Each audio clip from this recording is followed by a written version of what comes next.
അഗ്നിസാക്ഷി ഭാഗം 12. കട്ടിലിരിക്കുകയായിരുന്നു സഹദേവൻ. രോഹിണി വെള്ളം നിറച്ച ചെക്ക് മേശമേൽ വെച്ച് കട്ടിലിൽ വന്നിരുന്നു. അവരുടെ മുഖത്ത് വല്ലാത്തൊരു ചിരിയുണ്ടായിരുന്നു. എന്തു പറ്റി നിനക്ക്? ഇതുവരെ ഇല്ലാത്തൊരു ചിരി, എന്താ കാര്യം? അയാൾ തിരക്കി. ഒന്നുമില്ല. നിങ്ങൾ കാശിയെ ശ്രദ്ധിച്ചു? ആ പെണ്ണ് വന്നതോടെ അവൻ ആകെ മാറി. ഇതുവരെ ഇല്ലാത്ത കളിയും ചിരിയും സന്തോഷവും ഒക്കെ ഉണ്ട് ആ മുഖത്ത്. സത്യം പറഞ്ഞ വീണയെ കല്യാണം കഴിച്ചതിന് ശേഷം അവൻ്റെ മുഖത്ത് നിന്ന് നഷ്ടമായ തേജസ് ഇപ്പോൾ അവൻ്റെ മുഖത്ത് ശരിക്കും കാണാൻ കഴിഞ്ഞു. ഇപ്പോഴാണ് അവൻ ശരിക്കും യഥാർത്ഥ കാശിനാഥനായത്, രോഹിണി പറഞ്ഞു. സഹദേവൻ സംശയത്തോടെ അവരെ നോക്കി. അതെന്താ നീ അങ്ങനെ പറഞ്ഞത്? വീണയോട് അവനെ ഇഷ്ടമില്ലെന്നാണോ നീ പറഞ്ഞു വരുന്നത്? വീണയുടെ കാര്യത്തിൽ എനിക്ക് കുറച്ച് സംശയങ്ങളൊക്കെ ഉണ്ട് ദേവേട്ട. അത് കേട്ടും അയാളുടെ നെറ്റി ചുളിഞ്ഞു. എന്ത് സംശയം? അവൻ ചോദിച്ചു. രോഹിണി അയാളുടെ അടുത്തേക്ക് ചെന്നിരുന്നു. അതെ, കാശിക്ക് കള്ളിമുഹൂർത്തം മറ്റോ അബദ്ധവും പറ്റിയത് കൊണ്ടാണ് വീണയെ കെട്ടിയതെന്ന്. കള്ളോ? അവൻ കുടിക്കാറില്ലെന്ന് നിനക്കറിയില്ലേ? അവൻ കുടിക്കാറില്ല എന്ന് വെച്ച് ആരെങ്കിലും അവനെ കൊണ്ട് കുടിക്കിയതാണെങ്കിലോ? അല്ല, നിങ്ങൾ തന്നെ ചിന്തിച്ച് നോക്ക്. ആ ശ്രീപാർവതിയെ പോലെ ഒരു പെണ്ണിന് വേണ്ടെന്ന് വെച്ച് ആരെങ്കിലും വീണയെ പോലെ ഒരുത്തി കിട്ടുമോ? ഓട്ടെ, നിങ്ങളാണെങ്കിൽ ശ്രീപാർവതി പോലെ ഒരുത്തി വേണ്ടെന്ന് വെക്കാൻ തയ്യാറാകുമോ? ഇല്ലല്ലോ. അത് ശരിയാണെന്ന് സഹദേവനും തോന്നി. പഠിക്കുന്ന കാലത്ത് അവനൊരു പെൺകുട്ടി ഇഷ്ടമാണെന്ന് അവൻ എന്നോട് പറഞ്ഞിട്ടുണ്ട്. ഇത്രയും കാലം അത് വീണയാണെന്നാണ് ഞാൻ കരുതിയിരുന്നത്. പക്ഷേ ഇപ്പോൾ സത്യം മനസ്സിലായി. എനിക്ക് ഉറപ്പുണ്ട് കാശിയുടെയും വീണയുടെയും വിവാഹത്തിന് മേൽ വേറെ എന്തോ കളിയുണ്ട്, രോഹിണി തറപ്പിച്ച് പറഞ്ഞു. നീ ഇങ്ങനെ വെറുതെ ഓരോന്ന് സങ്കല്പിച്ച് കൂട്ടാൻ നിൽക്കണ്ട രോഹിണി. സങ്കല്പമൊന്നുമല്ല. അവർ രണ്ടുള്ള ഭാര്യ ഭർത്താക്കന്മാരായിട്ട് തന്നെയാണ് കഴിയുന്നത് എന്ന കാര്യത്തിൽ എനിക്ക് നല്ല സംശയമുണ്ട്. എത്ര തവണ നമ്മൾ ഇവിടെ താമസിച്ചിട്ടുണ്ട്? എന്നെങ്കിലും കാശിയും വീണയും തമ്മിൽ ഭാര്യ ഭർത്താക്കന്മാരെ പോലെ ചിരിക്കുന്നതും സംസാരിക്കുന്നതും നമ്മൾ കണ്ടിട്ടുണ്ടോ? അവരുടെ കല്യാണം കഴിഞ്ഞ നാളുകളിൽ പോലും അവരെന്തെങ്കിലും വേണ്ടിയിട്ട് തന്നെ കണ്ടിട്ടില്ല. ഒരാഴ്ച കഴിഞ്ഞപ്പോൾ തന്നെ ട്രെയിനിങ് എന്ന് പറഞ്ഞാൽ അവൻ പോവുകയും ചെയ്തു. സത്യം പറഞ്ഞാൽ വീണ ഗർഭിണിയാണെന്ന് യശോദ വിളിച്ച് പറഞ്ഞപ്പോൾ എനിക്ക് വിശ്വസിക്കാൻ തന്നെ കഴിഞ്ഞില്ല. എൻ്റെ രോഹിണി, നീ വെറുതെ വേണ്ടാതൊന്നും പറയാൻ നിൽക്കണ്ട. കാശിയുടെ സ്വഭാവം നമുക്കറിയാവുന്നതല്ലേ. ആരോട് അങ്ങനെ അടുപ്പം കാണിക്കാത്ത പ്രകൃതക്കാരനാണ് അവൻ. അതുപോലെ തന്നെ അവൻ വീണയോടും പെരുമാറി. പക്ഷേ അതേപോലെ അടുപ്പക്കുറവ് ഇന്നലെ വന്നു കയറിയ ശ്രീപാർവതിയുടെ അവൻ എന്താ കാണിക്കാത്തത്? ദേഷ്യമാണെങ്കിൽ കൂടി അവളെ തൊടാനോ വഴക്ക് പറയാനോ അവന് ഒരു മടിയും കാണിക്കുന്നില്ലല്ലോ. ഇപ്പം തന്നെ നമ്മൾ കണ്ടില്ല. അവരുടെ പെരുമാറ്റം കണ്ടാൽ തന്നെ അറിയാം ഭാര്യ ഭർത്താക്കന്മാരാണ്, പുതുമോടിയാണ്. സത്യം പറഞ്ഞാൽ വീണയുടെ കാശ് മര്യാദയ്ക്ക് എന്തെങ്കിലും സംസാരിക്കുന്നത് തന്നെ ഞാൻ ഇതുവരെ കണ്ടിട്ടില്ല. അതിപ്പോൾ സംസാരിച്ചാൽ തന്നെ മറ്റാരോടും സംസാരിക്കുന്നത് പോലെ മിണ്ടാറുള്ളൂ.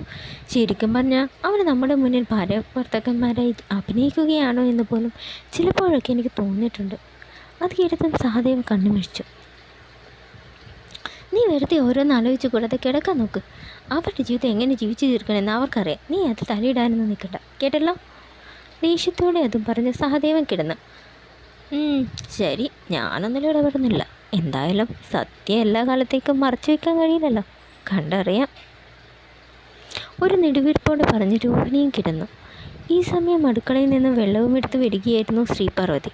ഈ സംഭാഷണങ്ങളെല്ലാം കേട്ട് സ്തംഭിച്ച് നിന്നുപോയി. അവൾ ആകെ വല്ലാത്തൊരവസ്ഥയിലായിരുന്നു. അമ്മായി എന്തൊക്കെയാണ് പറഞ്ഞത്? വീണയും കണ്ണേട്ടനും തമ്മിലുള്ള വിവാഹം ഒരു ചതിയായിരുന്നു. അപ്പോൾ താൻ ഇത്രയും കാലം വരുതി വെച്ചതൊക്കെ തെറ്റായിരുന്നു. അങ്ങനെയെങ്കിൽ ആരായിരിക്കും ആ ചതിക്ക് പിന്നിൽ? എന്തായിരുന്നു അവരുടെ ഉദ്ദേശം? കഴിഞ്ഞ കാര്യങ്ങളെല്ലാം ഒരു തിരശീലയിൽ എന്ന പോലെ അവൾ ഓർത്തു. ശരിയാണ്, ഇവിടെ വന്നത് മുതൽ വീണയുടെയും കാശിയുടെയും പെരുമാറ്റം താനും ശ്രദ്ധിക്കുന്നതാണ്. സാധാരണ ഭാര്യ ഭർത്താക്കന്മാർക്കിടയിൽ ഉള്ളതുപോലെയുള്ള അടുപ്പമൊന്നും അവർക്കിടയിൽ ഉണ്ടായതായി തോന്നിയില്ല. തന്നെ വിവാഹം കഴിച്ച് കൊണ്ടുവന്നതിൻ്റെ പേരിൽ കാശിയോട് പരാതി പറയുകയോ കരയുന്നതോ വരെ കണ്ടിട്ടില്ല. വീണയുടെ സ്ഥാനത്ത് താനായിരുന്നെങ്കിൽ കാശിനാഥൻ ഇപ്പോൾ പരലോകത്തെത്തിയേനെ. എന്തായിരിക്കും ഇതിന് പിന്നിലെ സത്യം? വീണ ശരിക്കും കണ്ണേട്ടൻ്റെ ഭാര്യയല്ലേ? തൻ്റെ കൺമുന്നിൽ വെച്ച് തന്നെയല്ലേ അവൻ്റെ വിവാഹം കഴിഞ്ഞത്? പക്ഷേ ആ വിവാഹത്തിന് പിന്നിൽ മറ്റെന്തോ ഉണ്ട്. അതെന്തായാലും കണ്ടെത്തണം. ഓരോന്നാലോചിച്ച് നടന്ന് മുറിയിലെത്തിയത് തന്നെ അവൾ അറിഞ്ഞില്ല. നിലാവത്തഴിച്ചുവിട്ട കോഴി കണക്കെ അവൾ മുറിയിലൂടെ നടന്നു. അപ്പോഴാണ് കാശി തലയും തുവർത്തിക്കൊണ്ട് ബാത്റൂമിൽ നിന്ന് ഇറങ്ങി വന്നത്. പാറുവുമായി അവൻ കൂട്ടിമുട്ടി. പാറുവിൻ്റെ കയ്യിലുണ്ടായിരുന്ന ജഗിലെ വെള്ളം അവൻ്റെ ദേഹത്ത് വീണു. രണ്ടാളും ഞെട്ടി. നനഞ്ഞ് ദേഷ്യത്തോടെ തന്നെ നോക്കി നിൽക്കുന്ന കാശിയെ കണ്ട് ഒരു നിമിഷം അവൾ ഭയന്നു. എന്താടി, നിന്റെ മുഖത്ത് കണ്ണില്ലേ? അവൻ ദേഷ്യത്തോട് ചോദിച്ചു. അവൾ വേഗം ജഗ് മേശമേൽ വെച്ച്, അയ്യോ സോറി കണ്ടിട്ട്, കണ്ണിട്ട് ഇറങ്ങി വന്നാൽ ഞാൻ കണ്ടില്ല, ഇങ്ങതാ ഞാൻ തോർത്ത് തരാം. അതും പറഞ്ഞ് അവൾ തോർത്ത് വാങ്ങാൻ ഒരുക്കിയതും അവൻ കൈ വിളിച്ചു. പൊടി, എനിക്ക് എന്നിട്ട് സഹായമൊന്നും വേണ്ട, വാശി കാണിക്കാതെ കണ്ടിട്ടാ, എനിക്ക് താ. അതും പറഞ്ഞ് അവൾ തോർത്ത് വാങ്ങി അവനെ പിടിച്ച് കട്ടിലിരുത്തി തല തോർത്താൻ തുടങ്ങി.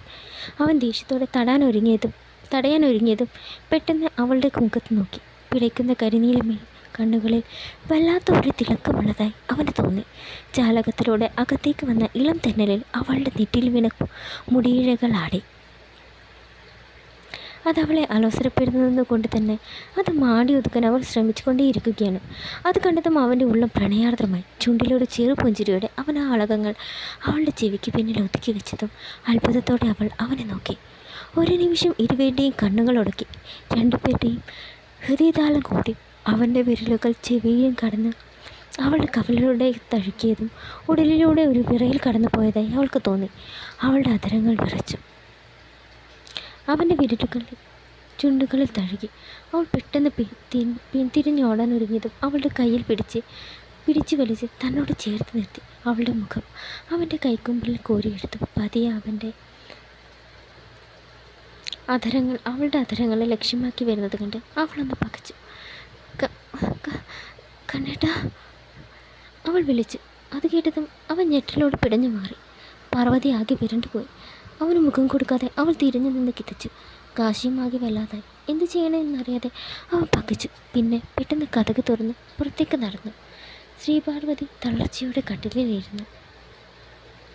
എന്താണിപ്പോൾ സംഭവിക്കാൻ പോയത്? കണ്ണേട്ടനെ തന്നെ ഇപ്പോഴും ഇഷ്ടമാണോ, അതോ ഇതൊക്കെ മറ്റെന്തൊക്കെ പ്രേരണയിൽ അറിയാതെ ചെയ്തതോ?